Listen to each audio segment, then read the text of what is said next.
Ah oui, c'est du JDA, quoi.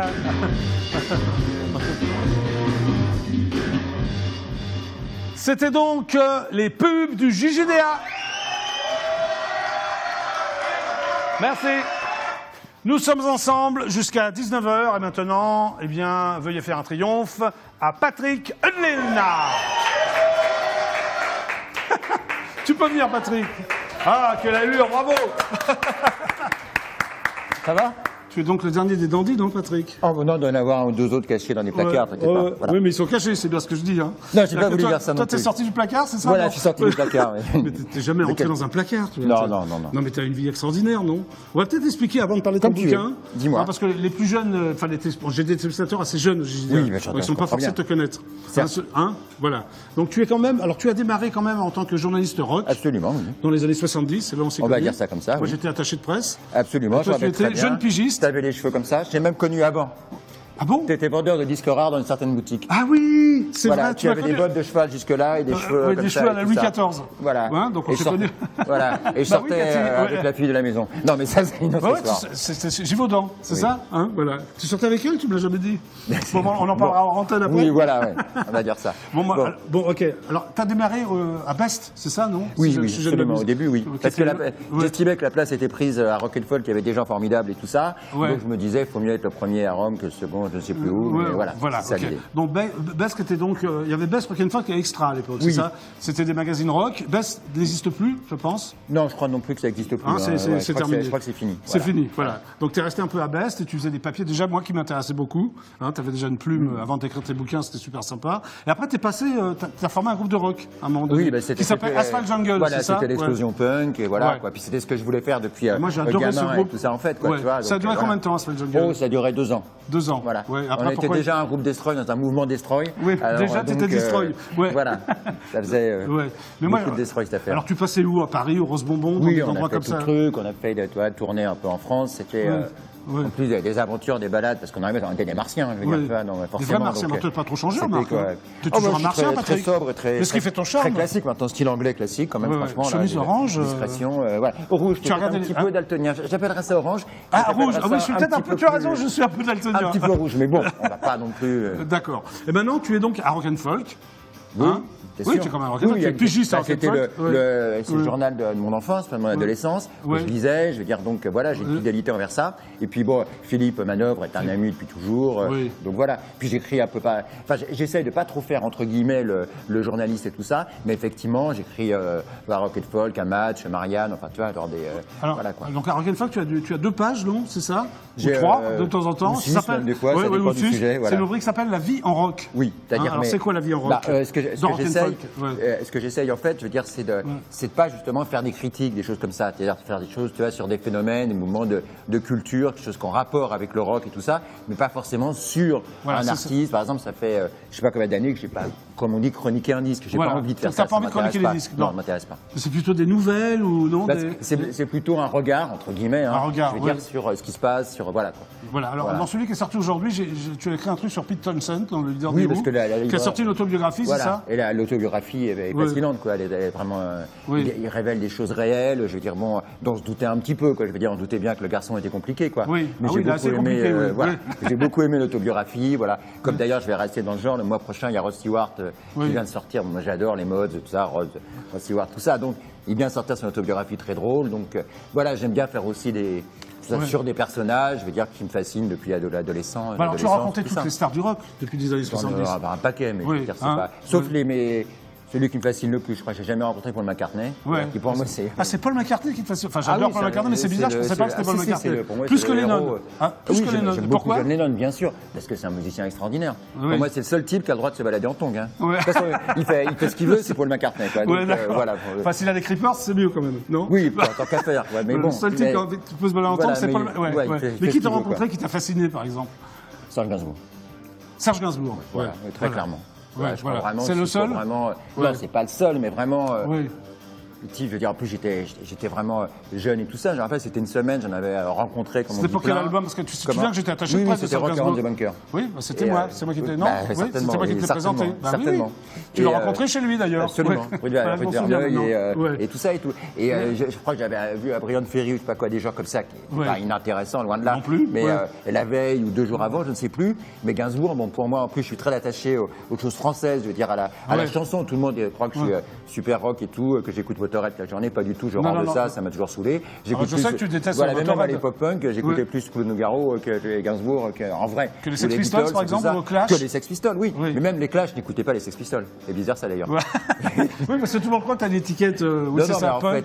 Tu détestes le punk ou non? Non, je déteste pas. C'était un mouvement fort, important. C'était vraiment un truc très fort. Je parle de musique là. De musique. De trucs très bêtes, de musique. Et ce que j'aime, c'est la pop, les chansons, le blues, des choses comme ça. Je veux dire, plus que ce qu'on appelle, entre guillemets, le rock. Je veux dire, voilà, des trucs comme ça, même Aerosmith, les Stooges, je sais pas, c'est pas ce que j'écoute. C'est pas ton histoire. Ça l'a jamais vraiment été finalement, quoi. D'accord. Alors, à quel moment tu t'es dit, je vais écrire des bouquins? Je crois depuis le début, c'est plus bon. Effectivement, les choses se sont enchaînées avec le groupe et tout ça, quoi. Mais vraiment, roman. Je parle de roman. Oui. En fait, c'est dans les années 90. Il y avait la techno, il y avait tout ça. Je veux dire, c'était quoi le déclic alors, pour toi? Le déclic, c'est que j'avais vraiment compris, pour moi, le rock et tout ça, tout ce mouvement culturel et tout ça, ça servait plus à rien, c'était fini, c'était dead, et ça passait par l'écriture. Et je fréquentais beaucoup, je veux dire, des écrivains français que je respectais beaucoup, comme Houellebecq, Virginie Despentes, des gens comme ça, Maurice Dantec, tout ça, quoi. Il y avait vraiment un truc fort dans l'écriture qui se passait, je veux dire, en France, à ce moment-là et tout, quoi. Je veux dire, bon, et ça m'a vraiment donné envie de le faire. C'est eux qui t'ont donné le déclic, je me suis dit, bon, je vais arrêter, je vais faire que ça. En fait, je n'ai pas fait que ça, mais je commençais à écrire des romans. Mais déjà, les gens de Grasset m'ont contacté et tout ça. Parce que, voilà, mais déjà, tes papiers, même dans Best, Rock'n'Folk, c'était quand même des nouvelles, des essais. C'était des essais, quoi. Oui, parce que ça, j'ai jamais été, je veux dire, un journaliste, par exemple. Voilà, ça n'a jamais été mon truc, ça n'a jamais été, voilà. Je ne sais pas, mais en tout cas, c'est sûr. Je le confirme. Je voulais, et les gens que j'aimais bien, bon, on va parler de Lester Banks, Nick Kent, Yves Adrien, toute cette scène rock. C'était des gens, je veux dire, qui écrivaient. Je veux dire, voilà, c'était pas des journalistes. Et je pense que le rock, ce qui est intéressant, c'est quand tu vis cette vie-là, je veux dire, de la raconter en fait. Et c'est en racontant ton expérience, en faisant partager aux gens, que là, ils peuvent. Voilà, c'est ça qui est intéressant. Genre, c'était pas intéressant d'avoir un regard extérieur et de dire, oui, là, ça craint, le bassiste, ça fait ça. Ça m'a pas intéressé. Est-ce que la scène rock te manque, le fait de faire chanteur? Non, parce que j'y suis toujours. En plus, je produis des groupes, je veux dire, des choses comme ça. Donc, oui, alors tu travailles pour Couples, c'est ça? Oui, Couples, qui sont. C'est Couples. T'as des fringues Couples sur toi, là. Oui, là. J'adore, c'est les fringues rock, c'est ça? Et c'est pas pour faire de la publicité, c'est parce que je les aime bien. Donc je les mets et tout ça. Et il se trouve qu'ils ont fait un label l'année dernière, voilà. Et que donc je m'en suis occupé. Je chante aussi dessus, avec justement, tiens, la jeune fille qui. On va en parler de ce bouquin. On parle, voilà. Camille. Et voilà, Camille, on va dire, c'est ça. Et bon, voilà. Et donc, j'ai produit le disque, voilà, et puis occupé de ça. C'était. Donc voilà, j'ai jamais quitté la scène. Cette scène, je veux dire, et quand je veux la quitter, elle me rattrape. Je veux dire, par exemple. Assez rapidement. Oui, assez rapidement. Dans les années 2000, je veux dire, il y a plein de gamins de 15 ans qui sont arrivés, en faisant du rock, sapé comme, voilà. Qu'est-ce que tu penses d'ailleurs du mouvement J'ai trouvé ça, évidemment que c'était attachant. Tu peux pas. C'est-à-dire, tu vois des gamins de 15 ans qui arrivent et qui te parlent des Kings et je ne sais quoi. Évidemment que, voilà. Et la scène rock française, en ce moment, qu'est-ce que tu en penses de tout ce J'adore ce qui est français, mais le problème, c'est que les deux seuls qui ont du talent, ils font pas de groupe. Je veux dire, pour moi, c'est Violet et Mathieu Chédid, voilà. Mathieu Chédid et Brigitte, voilà. Il y a les trois trucs qui pour moi, vrai talent. Brigitte, Mathieu Chédid et Benjamin Violet. À part ça, ça fait du bruit, je m'en fous, ça m'intéresse pas. Ça fait du bruit, je m'en fous. Bon, d'accord. En gros, voilà. Alors, tu as fait l'acteur aussi avec Virginie Despentes dans Baise-moi. Ouais. Comment ça s'est fait, ça? Parce que Virginie est une. Déjà, bon, il faut dire que dans le livre, le personnage du livre avait un rapport certain avec moi, voilà. Bon, tu la connais depuis longtemps, Virginie Despentes? Oui, je la depuis un peu avant Baise-moi. Je veux dire, bon, elle voulait me joindre quand elle a écrit Baise-moi. C'est le film qui s'appelle Baise-moi. Et tout ça, absolument. Mais tu étais bien d'ailleurs. Voilà, oui, je drogue et je meurs. Je me drogue et je meurs, voilà. Je me drogue et je meurs, oui, c'est un peu le rôle là-dedans et tout ça. Voilà. Mais je suis le seul mec qu'on tue pas, parce que Ah oui, c'est vrai en plus. Et t'as refait l'acteur ou non? Oui.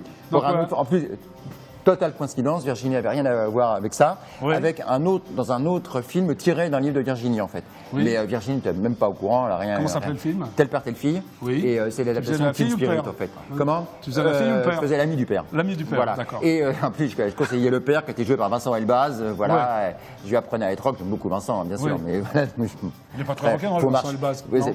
non, mais donc Non. c'est pour ça, je lui apprenais à marcher, je lui montrais des trucs, Ouais. il me disait non mais je t'imite et puis ça va le faire, Alors, est-ce pas de problème. que tu te sens proche d'Alain Pacadis, qui est un espèce de chantre du On punk? se connaissait, c'était un ami, je le connaissais depuis qu'il avait. Je sais que Il a tu un l'as destin connu. incroyable, lui. Voilà, Oui, oui. je sais que tu l'as connu jeune, Oui, on va oui, dire, oui, très oui, jeune j'ai et connu tout. Quoi. au lycée Et ensemble. Alain, oui, je savais ça. Et Alain, je l'ai connu même avant que, quand Ouais. il écrivait vraiment dans des fanzines, des trucs comme ça. Je crois même Ouais. avant, en fait, que aussi que je commence à écrire moi-même, quoi. Ouais. Donc Ouais. j'ai traversé les années 70 avec lui, quoi. Je veux dire, on s'est fâchés, réconciliés à l'époque du punk rock, parce Ouais. que bon, voilà, d'histoire et tout. Évidemment, Alain, c'est.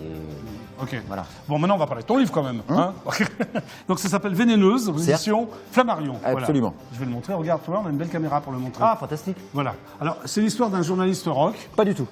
Non, bon. d'un écrivain. J'ai absolument voulu qu'il soit. Ah, que ce soit- excuse-moi alors. Non, mais C'est l'histoire d'un écrivain rock. C'est pas excuse-moi. pour. Tu vois Ouais. ce que je veux dire, mais en deux mots, j'ai pas voulu faire un livre rock, même si on parle toujours du rock qui vous mais rattrape le- et tout ça, mais c'est un écrivain. Oui. Et, Mais pas rock, alors. Voilà. Non, oui. un écrivain qui tombe Voilà. amoureux quand Et même c'est d'une même fille. important parce que, oui, Oui, voilà, complètement, oui, voilà. Oui. Voilà. Donc c'est l'histoire d'un écrivain qui tombe amoureux d'une fille. Cet écrivain s'appelle donc Antoine, Oui. enfin dans le bouquin, qui tombe amoureux d'une fille qui s'appelle Camille. Oui. C'est ça. hein. Absolument. Une fille qui est un peu une fille à papa, qui a beaucoup d'argent, c'est ça. hein. Qui vient d'une bonne famille, Qui vient d'une absolument. bonne famille, qui Avec utilise une la- famille qu'il a. Voilà, Voilà. hein, qui utilise la carte de son papa. Absolument. Elle habite Nîmes. On est bien de Nîmes. Voilà. Donc Antoine la rencontre à une séance de dédicace. Voilà, elle vient le chercher, quoi. On vient le chercher, en gros. Il a ce qu'on appelle un coup de foudre. Ah bah oui, je veux dire, quand on voit, on voit Brigitte Bardot qui arrive, une fille sublime et tout, qui vous dit j'ai loué la chambre d'Oscar Wilde à Ouais. l'hôtel. Voilà, ça m'a fait rire. Ouais. Est-ce que tu viens avec moi? C'est la vérité. Donc, En plus, ça s'est passé comme ça dans la vraie vie. Donc, Donc voilà. elle a 22, 23 ans, c'est Ouais. ça hein. Elle a vraiment, elle a loué une chambre à l'hôtel, c'est Absolument, ça. la chambre d'Oscar Wilde, elle avait loué ça. La chambre d'Oscar Wilde. Elle est venue me chercher en me disant est-ce Parce que qu'en tu vas fait- me laisser y dormir seul, quoi. Voilà. Bah t'en vas pas, on va plus te Ah, voir. je ne me rends pas, absolument. Hello. Donc Antoine, c'est toi. Oui. Hein Oui, c'est la première fois que j'écris un livre en jeu, donc il y a une raison. Oui, il y a une raison. La raison, c'est que donc Voilà. c'est pas une Même fiction. si c'est un C'est une roman. réalité, alors. C'est pas une fiction. Oui. Oui. Il y a certains noms qui sont changés, pas tous. D'ailleurs, Peter Oui. Doherty, Oui. il n'a pas changé son nom, tout le Non, monde le Peter connaît. Doherty, c'est Peter Doherty, oui. Voilà, Ouais, avec le, oui. voilà, le type au Donc, chapeau. on a- tu voilà. as eu un coup de foot pour une nana, une blonde un peu comment toxique, un peu. Vénéneuse, C'est le titre du film, Alors, Vénéneuse. je ne sais pas Ouais, si pas du Vénéneuse, film, c'est ouais. elle, c'est sa mère, c'est Ouais. la situation, c'est tout ça en même temps. À mon avis, c'est les trois. En plus, c'est écrit avec Voilà, plein de quoi. poésie, parce que c'est pas. Hein à aucun moment c'est vulgaire ni ordinaire, c'est ça. Ben, j'ai essayé de raconter l'histoire, quoi. Parce que Ouais. c'est une histoire qui m'a pris de deux ordres. Tous les Ouais. il y avait des choses qui me semblaient intéressantes. L'opposition entre Paris, je veux dire, il y a le Flore, enfin tout ça, voilà. Et Nîmes. Et Nîmes, je veux dire, le côté alsacien, la province profonde. Je veux dire. T'es pas tellement sa province mère, profonde, toi, hein. Non, pas trop, non. Et pas trop au sud de la France non plus, à vrai dire, Ouais. quoi. Voilà, Ouais. quoi, bon. Et, Tu es très urbain, hein. Tu aimes donc, bien les oui. néons, le rock'n'roll. Oui, hein. on va Ouais, dire ça comme on ça. va dire ça. Et, ouais. et donc là, il y avait un tel contraste. Je ne savais pas tout ça au début. C'est-à-dire sa Est-ce mère qu'elle avait commençait à l'accent l'appeler. Est-ce qu'elle avait l'accent Pas du du mois tout. Ah. Elle avait tellement pas une tête. Elle était pâle. Voilà. C'est vraiment un Elle coup de foudre. T'as eu c'est- un coup de foudre pour cette oui, fille. Elle était d'une beauté. Et ce qui est drôle, c'est que je veux dire, tout le monde voulait lui faire signer des trucs. Tu vois, je veux Ouais. dire qu'elle fasse des disques, qu'elle fasse des films, qu'elle Ouais. fasse tout ce qu'on voudra et tout ça. Je veux dire, elle avait les plus grands producteurs de Paris. Je veux Oui. dire au téléphone tous les jours. Et c'est Je veux dire, toi. Elle y allait pas et tout ça et tout. T'étais Moi, je la heureuse, poussais. non. Je lui dis mais arrête. Je veux Ouais, dire, ouais. vas-y. Elle a raté des occasions absolument énormes comme ça et tout. Et au début, je comprenais pas. Je veux dire la Ouais. faille. Comment on pouvait, je veux dire, refuser ça. On lui amenait sur un plateau, ce dont toutes les filles rêvent toute leur vie, quoi. Je veux dire bon. Et donc je le disais- premier soir, c'était bon. Bah oui. Hein, oui, c'est bah, ce que tu dis dans le livre. Hein. Ouais. Donc tu as oui. dormi à l'hôtel. Tu connaissais ou non? Oui, je connaissais. Tu connaissais les chambres Je aussi, connais, la oui. chambre d'Oscar Wilde Oui, aussi. j'avais jamais dormi. J'avais tu dormi étais- dans d'autres chambres, mais pas celle-là. Pas celle-là. Ah Pas bon. celle-là. Et puis je suis Ouais. Oscar Wilde, c'est un héros absolu pour moi, donc Oui, évidemment, oui, pour moi aussi, remarque. c'était Faut pas totalement, mal de- voilà, ouais, c'était ok. totalement symbolique cette fille Oui. qui arrive de nulle part. Et bizarrement, pourtant, Oui. elle habite à Paris depuis un petit moment. J'aurais pu la croiser au Baron, machin. Non, non, au c'est une truc, dédicace, mais non, voilà. voilà, c'est Ouais. blâme, elle arrive, je ne sais pas pourquoi. Et Mais alors, voilà, et puis, toi, tu es donc un Parisien dans l'âme, hein, Oui. hein, on va dire ça, mais tu as un quartier bien précis quand même. je suis, Enfin, d'après le livre, tu as quand même ce qu'on appelle un germano-pratin, quoi. Entre bah, le Flore, les deux magots. Bah, c'est entre le 6e et Pigalle, voilà. Oui. C'est-à-dire, c'est les deux. Oui. Je suis né dans le 6e, après j'ai vécu Oui. dans. Voilà. Voilà, et et Pigalle, c'est Paris, quoi. C'est Paris, voilà. Mais ailleurs, je n'appelle l'Europe assistant, je suis paumé. Hein. Voilà. Je me dis, bon, on va à Glacière, je dis pardon. Dans le 16e, le et tout, GPS. tout ça, 14e, Dans le tout ça. 16e, je connais un petit Ouais, peu. ouais. Bon, enfin, Glacière, GPS. voilà, non, mais on me traite tellement souvent de Parisien, mais dans les chroniques et tout, donc je n'aime- Alors, il y a un passage Voilà. qui est très émouvant, moi qui m'a un peu, enfin qui m'a touché d'ailleurs. tu racontes, tu te balades en Paris avec ton père, tu étais très très jeune. Ton père regardait les tableaux et faisait des remarques un peu bizarres, quoi. Enfin, c'est toi qui le dis. Hein. Oui, parce que socialement, absolument, je suis entre plusieurs milieux, on va dire, quoi. Donc, il me mettait dans des collèges très chics, tout ça. Donc, je fréquentais, je veux dire, des gros bourgeois. Tu viens d'un milieu aisé? Justement, compliqué. C'est compliqué. C'était entre deux chaises, comme ça. Et donc, là, quand mon père me disait ça et tout, ce côté entre deux chaises, je le sentais vraiment, quoi. Parce que dans l'île, tu dis que tu le traites de con. Enfin, c'est bizarre de traiter son père de con, quoi. C'est ce qu'il était. Non, mais c'est pas méchant, c'est pas. Non, mais c'est pas méchant. Excuse-moi, mais c'est. Non, mais c'était. Je voulais t'en parler parce que c'était la vérité. C'est la vérité. C'est-à-dire. Il y a vraiment ce que je raconte sur les bouts, ça se passait exactement comme ça, c'est tout à fait tu te baladais à Saint-Germain, voilà, on allait faire les de tableaux promenade le dimanche et tout ça. Moi, je commençais à comprendre, je connaissais les noms, je savais que c'était des trucs importants, que ça existait. Lui, il disait des trucs de béotien, comme on dit, absolus là-dessus. Je veux dire, genre voilà, le fameux un enfant de 8 ans en fait autant. Oui, c'est ça ce que tu dis. Voilà, c'était Dali, c'était Magritte, c'était je sais pas quoi, des trucs énormes, quoi. Je veux dire, bon, ou Armand, tous les mecs de l'époque et tout. Donc, tu as eu des difficultés avec ton père? Oui, bien sûr. Puis avec mes cheveux en couvert, je veux dire, un peu plus. Avec ton allure et tout, il n'était pas du tout d'accord. Voilà, et puis quand même, ses clients lui disaient mais Eudeline, il y a un rapport, vous êtes de la même famille? Je veux dire, quand par exemple, à l'époque du punk rock, il refaisait des appartements. Ah, d'accord. Voilà. Et les intérieurs d'appartements. Ah oui, ça, Laurent. T'aurais barbouillé ça sans problème. Et donc, quand des gens lui demandaient, mais c'est la même famille, j'étais son fils quand même, je veux dire, bon. Et lui, il disait, oui, éloigné, hein. Éloigné quand même tellement. Ah oui, c'était pas. Voilà, ah ouais, d'accord. Il y avait un grand truc dans le monde, le pape du punk, enfin des conneries de l'époque. l'époque. Beaucoup de presse, enfin, je veux dire, c'était quand même. Et mon père, je veux dire, c'était. Voilà quoi. Il te rejetait complètement, quoi. Oui, il n'assumait pas ça. Et tout ça a été la guerre dès que j'ai eu 13 ans, dès que, bon, justement, le rock, tous ces trucs-là sont arrivés, et puis que j'ai commencé à vivre ça, quoi. Je veux dire, mais tu l'as vraiment vécu. Pour les cheveux longs, pour le look, pour tout ça, quoi. Je veux dire, il y a une citation de Bukowski aussi dans le bouquin qui est bien, non? Oui, qui est marrante, ouais. Tu peux me la rappeler? C'est la vérité, je veux dire. Plus on vend de livres, plus la fille à vos côtés est jeune. Hein. Oui, voilà. Mais pourquoi? Ça t'est arrivé, ça? Sans blague. On va pas être naïf quand même. Non, mais donc t'as vendu beaucoup de livres, alors? Comment? Non, justement, en plus pas tant que ça. T'avais quand même des filles jeunes. Voilà, donc je dois... Et justement, je lui dis ça et ça la vexe beaucoup. Voilà, la vraie histoire et tout ça, c'est que ça, je fais cette remarque un peu cynique, je vais dire, bon... Et en fait, elle n'était pas spécialement intéressée, parce que je veux dire, justement, j'ai pas, je veux dire, avoir du temps libre que ça, j'ai pas de blé tant que ça, donc si elle avait été que intéressée, il y en avait d'autres à aller voir. Il y en avait d'autres. Alors, et puis qui lui court après toute la journée et tout, donc. Donc voilà. L'histoire se termine plutôt mal, parce qu'elle te lâche, quoi. C'est ça? Oui, c'est elle qui part, hein. Enfin, c'est ce que tu dis dans le bouquin. Oui. Et là, ça t'est anéanti complètement. Oui, j'ai beaucoup de mal à m'en remettre et tout ça. En plus, c'était.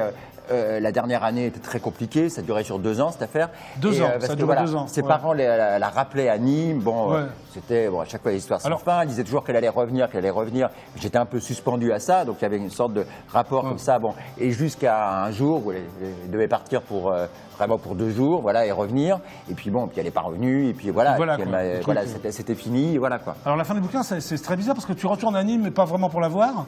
Pour une dédicace, et tu tombes sur elle. C'est la seule chose de fiction. C'est-à-dire que tout le reste, c'est la réalité même. Je retourne 2 fois à Nîmes. Je retourne 2 fois à Nîmes dans le livre. Alors, une fois pour aller, entre guillemets, la chercher. Et je tombe pas sur elle. Voilà. Ça, c'est autobiographique. Mais la fin, la dédicace, c'est la seule chose, entre guillemets, de fiction. Mais c'est ce qui pourrait arriver. Voilà. Mais ça pourrait vraiment arriver. C'est-à-dire que si... Là, je pars à Nîmes la semaine prochaine, imaginons, pour faire des dédicaces de cette chose. Tu pourrais la rencontrer. Et je pourrais la rencontrer, ça se passerait comme ça, quoi. Voilà. Donc c'est Patrick Eudeline, alors Vénéneuse. Achetez-le, hein, parce que c'est sympa. Non, mais en plus c'est bien écrit, il se passe plein de trucs. Alors, Ma Vénus, Ma Bardo, c'est quoi ça? C'est un extrait du livre. Oui, d'accord, mais tu l'as mis en exergue sur la couve. Une lettre que je lui avais écrite et tout, du genre, tu vas rester à Nîmes, tu vas rien foutre de ta vie, tout gâcher. Toi, Ma Vénus, Ma Bardo, tu vas devenir ça, tu vas rester dans ta province et mourir et crever, et te marier avec un pharmacien et tout ça. Bon, voilà. Marier avec un pharmacien. Bon, on va lancer une page de pub. Bonne idée. Patrick, on se retrouve après. Et puis ensemble, on va appeler François Hollande. François Hollande, excellente idée. T'as peut-être des trucs à lui dire? Ah bah plein. Alors hop. Regarde, tu peux lancer les pubs ou non? Ah bah je peux te faire ça. Tu fais comme ça, puis qu'il y a les pubs qui... Hein? Ah bah oui. Vas-y. Donc voici les pubs du JJDA, tout de suite. Regarde, tu fais ça, c'est bon.